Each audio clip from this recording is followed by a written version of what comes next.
Sabe até quanto o mercado autônomo pode faturar em apenas um mês? E olha, que eu não estou falando de um mercado gigante, eu estou falando de uma loja pequena, sem funcionários, 100% autônomo, onde você pode operar de acordo com o seu horário. E hoje, a Micro tem o maior faturamento do Brasil. E onde você pode abrir uma micromarket? Você pode abrir em condomínios residenciais, empresas, hotéis, shopping, metrô, muito mais. E tem franqueado nosso faturando até 100 mil reais. Ah, mas se você estiver pensando, esse negócio não é pra mim, eu nunca empreendi antes, calma, fica tranquilo, 80% dos nossos franqueados nunca tiveram negócio. É mais simples do que você pensa, a gente dá todo o suporte. O futuro do varejo é autônomo, seja dono do seu próprio negócio. Vem pra Micro, clique agora e fale com o nosso time.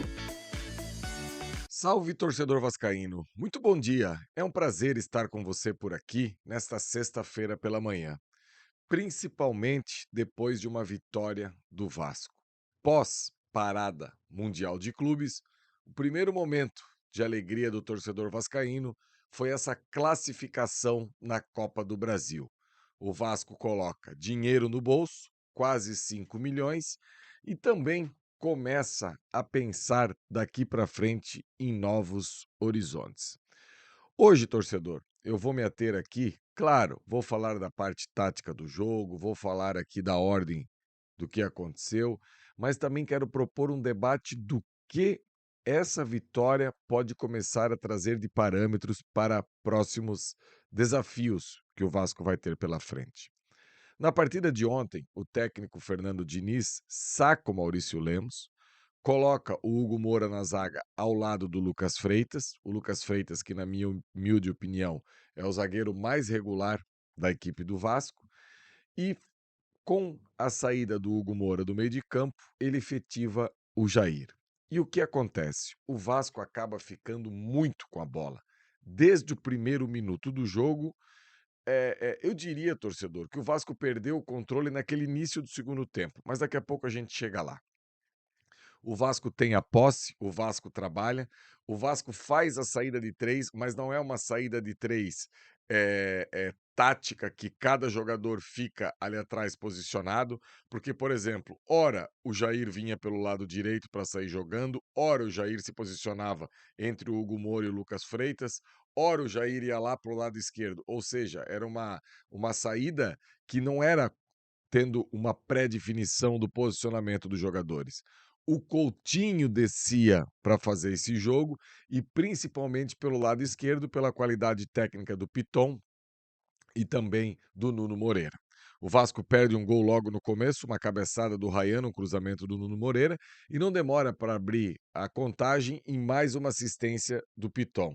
Aliás, o Piton é o segundo lateral da história do Vasco com mais assistências, e isso não é pouca coisa. E às vezes eu vejo o torcedor do Vasco querendo que o Piton vá embora. Tem problema na marcação? Tem, isso é fato. Só que tem muita qualidade no ataque. E a partir da hora que a gente conseguir estancar esse problema da marcação do Piton com algum tipo de posicionamento tático de outros jogadores, não dá para você abrir mão do segundo jogador com mais assistências na história do Vasco. O primeiro, Felipe Maestro, aí fica difícil a briga aí do Piton. Ele ultrapassou o Cássio, que hoje é técnico aí do Sub-17 do Vasco. Só, como curiosidade, 3 laterais esquerdos. O Piton vai na linha de fundo, cruza para trás e o Ryan faz 1-0. Logo depois, num rebote do goleiro, o Coutinho acaba fazendo 2-0. O Coutinho, que teve uma grande mobilidade, conseguiu aí, em várias partes do campo, fazer o jogo de associação, fazer o jogo apoiado, e isso é o mais importante, que o Coutinho comece a ganhar esse lastro físico, porque a partir da hora que ele consiga ter esse lastro físico, o futebol vai aparecer de forma natural. E ainda no primeiro tempo, dos pés do Tietê, o Vasco acaba fazendo 3-0. Com certeza, no melhor primeiro tempo do Vasco do ano e sobre o comando do Diniz contra o São Paulo no Morumbi também foi um bom primeiro tempo, mas ontem o Vasco atropelou. Na volta para o segundo tempo, eu até falei com o Flávio aqui no nosso intervalo Dinamite, que eu, se fosse o Diniz, ia começar a tirar alguns jogadores, até porque depois de amanhã o Vasco já tem jogo contra o Atlético Mineiro nessa batalha para sair da zona do rebaixamento. E o Diniz não faz isso. O Diniz volta com a mesma equipe e, para uma infelicidade, o Vasco acaba tomando um gol já com 5 minutos do segundo tempo, um gol de bola parada, e a equipe do CSA começa, mesmo que numa forma de transição, a gostar do jogo. Depois teve mais uma possibilidade ainda nos pés do centroavante Thiago Marques, não fez, e a partir dos 20 minutos do segundo tempo, o Diniz faz as alterações necessárias, coloca o David, coloca o Garré, e o jogo acaba se tornando um grande bobinho, uma roda de bobo. O Vasco pega a bola, segura e o CSA fica correndo atrás. Em vários momentos, o Vasco trocou aí perto de 30 passes sem ser importunado pela equipe do CSA. Ficou um jogo tranquilo em que o Vasco literalmente cozinhou o Galo até o final da partida. Mas o mais importante que a gente falar do jogo em si de ontem é entender um cenário que o Vasco tem dificuldade de ir ao mercado e de contratar jogadores. E ontem eu coloquei 3 na capa. O Lucas Freitas, porque para mim é o jogador aí que merece ser titular da equipe do Vasco. Lembrando que o Vasco precisa contratar zagueiro. Urgente o Vasco precisa contratar zagueiro.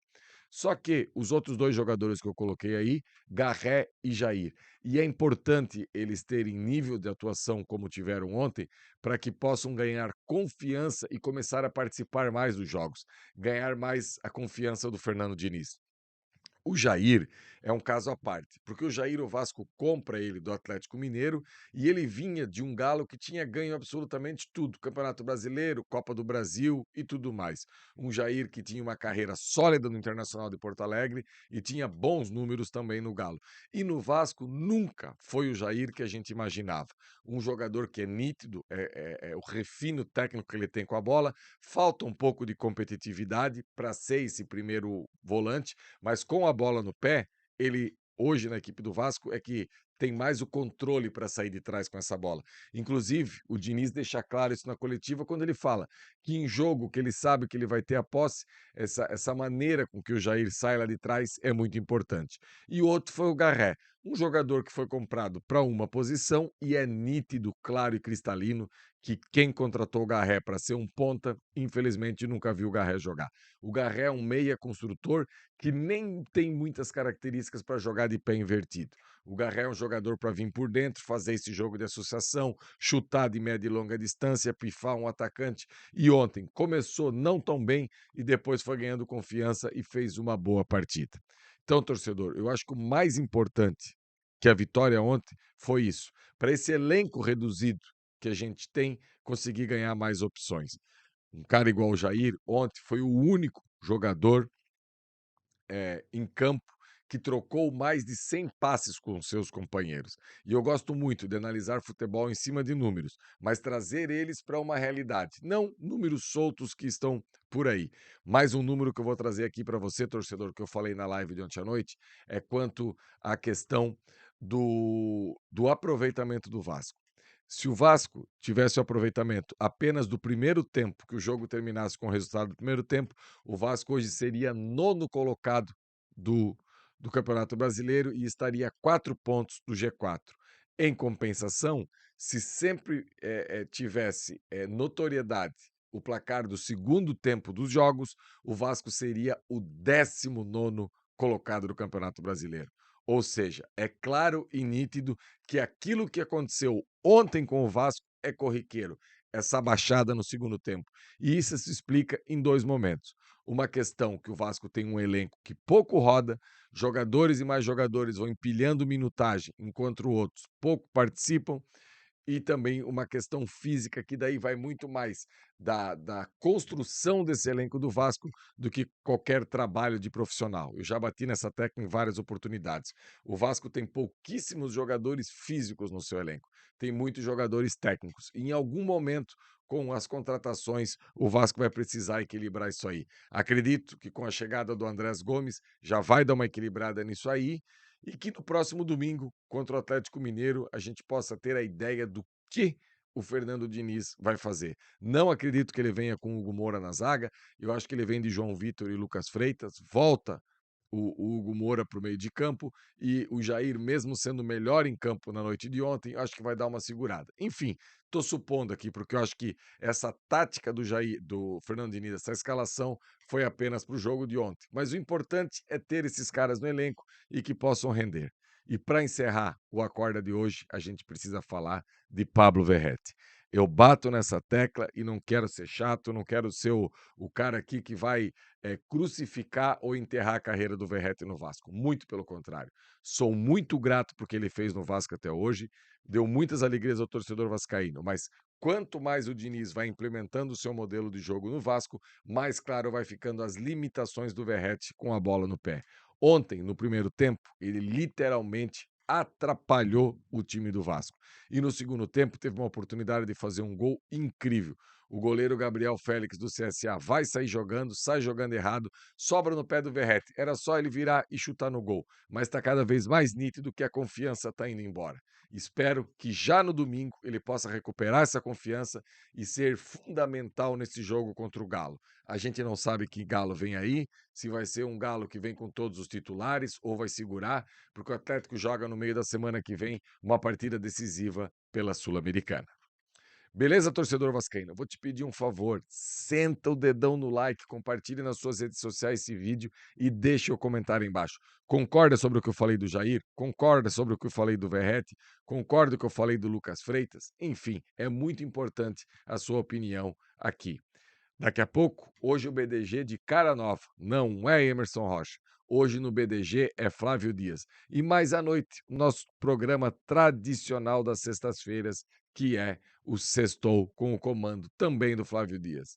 Hoje é dia do patrão trabalhar dobrado. De manhã no BDG e à noite no Sextou. Valeu, galera.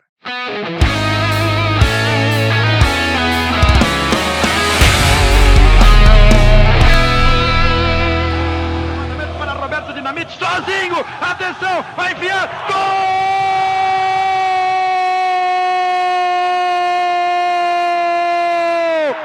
Que golaço maravilhoso do moço que mora em Caxias!